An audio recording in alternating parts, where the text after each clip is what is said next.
ตามรายงานการศึกษาครั้งแรกเกี่ยวกับการดูแลและการศึกษาเด็กปฐมวัยระบุครับว่าเด็กทั่วโลกกว่า300ล้านคนคิดเป็น 37% ของเยาวชนทั้งหมดจะไม่สามารถอ่านหนังสือได้คล่องภายในปี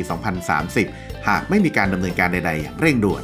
รายงานฉบับนี้จัดทำร่วมกันโดยองค์การยูเนสโกด้านการศึกษาวิทยาศาสตร์และวัฒนธรรมและองค์การยูนิเซฟ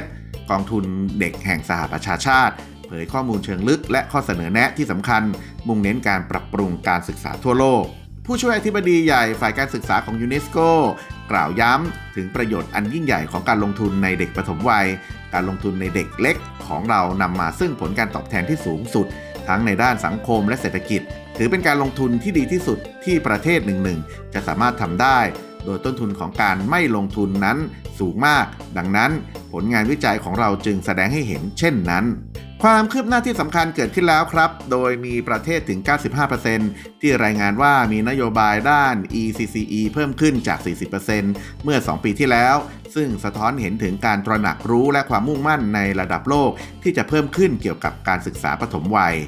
อย่างไรก็ตามยังคงมีหลายปัญหาที่มีความท้าทายมีความจำเป็นอย่างเร่งด่วนที่จะเพิ่มการเข้าถึงโปรแกรม EC ที่มีคุณภาพแก้ไขปัญหาการขาดแคลนครูและคุณสมบัติของครูโดยเฉพาะอย่างยิ่งในประเทศรายได้ต่ำซึ่งมีเพียง 57% ของครูปฐมวัยที่ได้รับการฝึกอบรมอย่างเหมาะสมนอกจากนี้ครับการจัดหาเงินทุนเพิ่มเติมยังเป็นสิ่งสำคัญโดยต้องการเงินอีก 21,000 ล้านดอลลาร์สหรัฐต่อปีเพื่อให้บรรลุเป้าหมาย EC ภายในปี 2030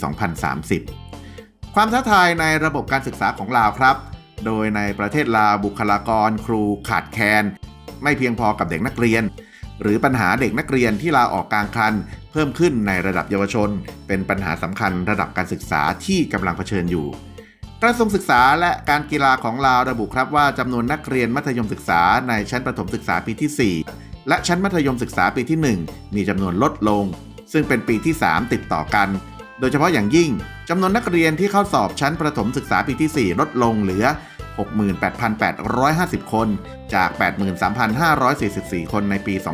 2022 ขณะที่จำนวนนักเรียนชั้นมัธยมศึกษาปีที่ 1ลดลง